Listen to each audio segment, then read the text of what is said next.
The world हर दिन 361 लोग सुसाइड करते हैं और इस हिडन पैंडेमिक का नाम है द मेंटल हेल्थ पैंडेमिक।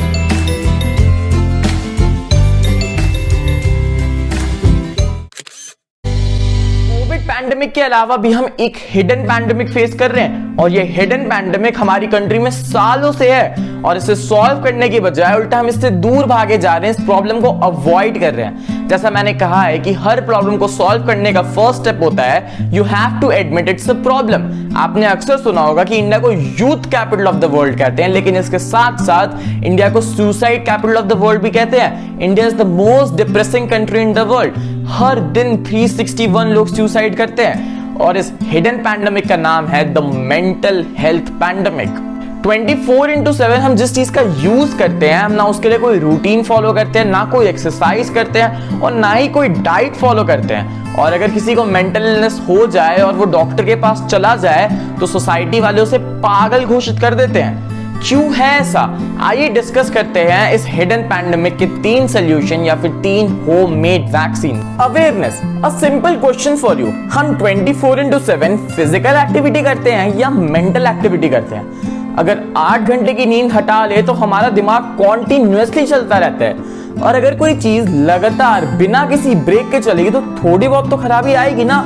तो फिर एक नॉर्मल सा, एक सिंपल सा मेंटल हेल्थ चेकअप करवाने में हम क्यों शर्माते हैं? जैसे किसी फिजिकली हर्ट चीज के लिए डॉक्टर के पास जाने से आप अपाहिज या फिजिकली डिसेबल्ड नहीं बन जाते हैं, वैसे एक मेंटल चेकअप करवाने से कोई पागल नहीं बन जाता है।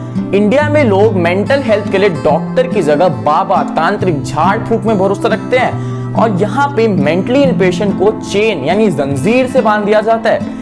ऐसी एक बार एक एरवाडी के जंगल में मेंटली इल पेशेंट को चेनों से बांध रखा था और वहां पे आग लग गई।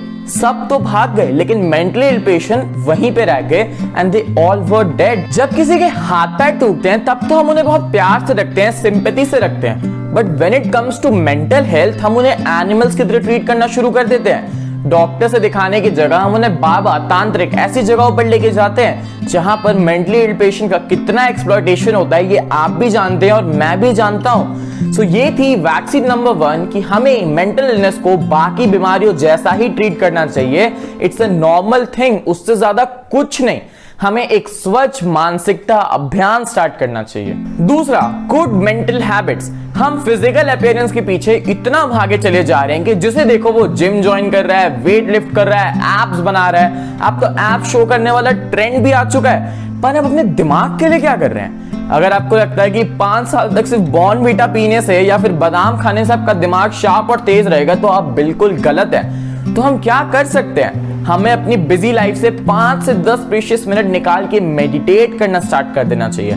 मेडिटेशन के लिए आपको कोई जिम पार्टनर नहीं चाहिए, आपको कोई प्लेस नहीं चाहिए, आपको कोई इक्विपमेंट नहीं चाहिए। आपके पास पहले से ही दुनिया का सबसे स्ट्रॉन्गेस्ट वेपन है, दैट इज योर ब्रेन।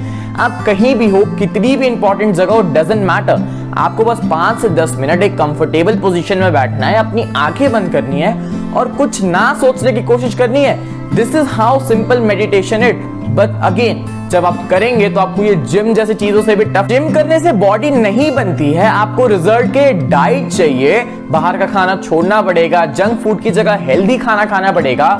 वैसे ही मेंटली स्ट्रांग बनने के लिए और कोई भी इलनेस अवॉइड करने के लिए आपको गुड मेंटल हैबिट्स लानी पड़ेगी।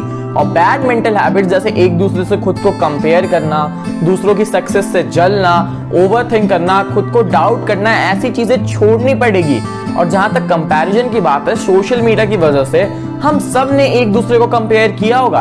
पर एक बात है जो मैं चाहता हूं आप समझे, वो ये है कि आप अपने लो डेज, आप अपने बुरे दिन को दूसरों के हैप्पी डेज से कंपेयर मत करिए।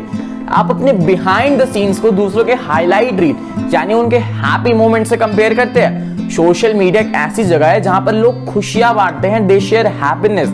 आपने देखा होगा लोग अक्सर लिखते हैं parting with others, happy with others, लेकिन कोई ये नहीं लिखता क्राइंग अलोन, डिप्रेस्ड। लोग अपनी सक्सेस स्टोरी शेयर करते हैं, फेलियर स्टोरी नहीं। तो सोशल मीडिया से इफेक्ट होना बंद कर दीजिए। सोशल मीडिया अब एंजाइटी, डिप्रेशन, स्ट्रेस इन सबका सबसे बड़ा मेजर रीजन बनता आ रहा है। तो गुड मेंटल हैबिट सीखिए, जैसे खुद से खुद को अप्रिशिएट करना, start loving yourself, your body, your mind. अपने आप को डाउट मत करिए, अपनी कैपेबिलिटीज में भरोसा रखिए।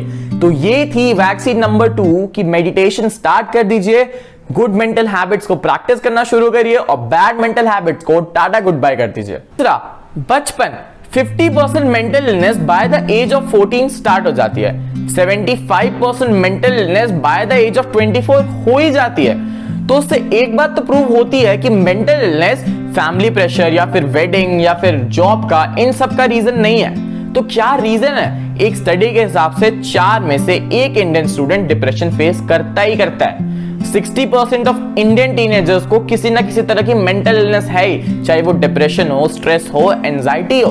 तो क्यों है ऐसा? क्योंकि एक बच्चा 7 घंटे की स्कूलिंग के अलावा 4 घंटे कोचिंग करता है, उसके बाद 4 घंटा सेल्फ स्टडी करता है। भाई दिमाग का बैंड बाजा बरा तो जाता है पढ़ते पढ़ते। अब दिमाग कोई मशीन थोड़ी है कि एकदम बिना किसी रेस्ट के काम करता ही रहेगा। और अच्छे कॉलेज के चक्कर में बच्चे यानी इंडियन स्टूडेंट्स अपनी एक चीज सैक्रिफाइस कर देते हैं और वो है अपना मेंटल हेल्थ। जो बच्चे जेईई, नीट ऐसी कॉम्पिटिटिव एग्जाम की तैयारी करते हैं, उनका 2 साल तक बस एक ही एम बन जाता है, ओनली स्टडी, ना खेलना, ना कूदना, ना बाहर जाना, ना मस्ती करना। और कुछ पेरेंट्स भी 2 सालों में अपने बच्चों को कहीं वेकेशन पर लेके नहीं जाते हैं, कहीं घुमाने लेके नहीं जाते हैं, ना उन्हें वाईफाई, मूवी ऐसी चीजें अवेलेबल नहीं करवाते हैं कि उनके दिमाग को थोड़ा रेस्ट मिले, प्लेजर मिले। और यही छोटी छोटी बातें बड़ी बन जाती है। These micro moments become macro moments. और इसका रिजल्ट क्या होता है? हर साल 1.5 लाख बच्चे ग्राउंड में कदम रखने की जगह बालकनी से नीचे कदम रखते हैं। बचपन से मेंटल हेल्थ प्रमोट नहीं करते हैं, कोई मेंटल एक्सरसाइज नहीं करवाते हैं, तो एट द एंड तो रिजल्ट यही होना है। कुछ बच्चे अगर घर में जाके बता भी दे उन्हें डिप्रेशन है, स्ट्रेस है या एंजाइटी है, तो कुछ जगह उसे सर दर्द या फिर और फोन यूज करो का टैग दे दिया जाता है। और कुछ बच्चे तो ऐसी बातें शेयर ही नहीं कर पाते हैं। सो ऑल द व्यूअर्स जो ये वीडियो देख रहे हैं, अगर आपको कुछ भी शेयर करना है, जो कमेंट सेक्शन है वो एक ऐसी कम्युनिटी है जहां पर आप अपनी बातें शेयर कर सकते हैं without having the fear of getting judged. And all the students, आप अपने हेक्टिक स्टडी शेड्यूल से थोड़ा टाइम निकालिए, बाहर घूमने जाइए, खेलिए, नेचर से इंटरैक्ट करिए, म्यूजिक सुनिए, या फिर वीक में एक दिन स्टडी ऑफ लीजिए जहां पर आप वो सारी एक्टिविटीज करिए जिससे जेन्युइनली आपको खुशी मिले। एंड ट्रस्ट में इससे कोई हार्म नहीं होने वाला है। एंड ऑल द पेरेंट्स, पढ़ाई का प्रेशर बनाने से अच्छा आप कुछ ऐसी चीजें प्रमोट करिए जिससे दिमाग को खुशी मिले, एक बच्चे को खुशी मिले, उसकी मेंटल हेल्थ ग्रो हो। क्योंकि कल किसी और का बच्चा था, क्या पता आज आपका हो। तो यहां से आती है वैक्सीन नंबर 3 कि हमें बचपन से अपने मेंटल हेल्थ का ख्याल रखना चाहिए, पढ़ाई का प्रेशर थोड़ा कम करना चाहिए, बाकी चीजें जैसे मेंटल एक्टिविटीज या फिर फिजिकल एक्टिविटीज, इन पर भी उतना ही ध्यान देना चाहिए। क्योंकि जब तक मेंटल हेल्थ ठीक नहीं होगा किसी का, तब तक ना पढ़ाई होगी ना सक्सेस मिलेगी। So what did I learn from this reality? मैंने क्या सीखा और आप क्या सीख सकते हैं? Because learning is the only constant thing you can do. So #LearnFromReality। सबसे पहली बात, हमें ये समझना जरूरी है कि मेंटल हेल्थ सबसे ज्यादा जरूरी है, ये आपकी फिजिकल हेल्थ से भी इंपॉर्टेंट है। और मेंटल हेल्थ आपके दिन के बस 5 मिनट मांगती है उसकी एक्सरसाइज के लिए। क्योंकि जब तक आपका दिमाग ठीक नहीं रहेगा, तब तक आपकी बाकी की बॉडी कैसे काम करेगी? फर्क नहीं पड़ता आप कितने वीक हैं, आप कितने स्ट्रांग हैं। अगर आप मेंटली स्ट्रांग है तो आप सबसे ज्यादा स्ट्रांगेस्ट है।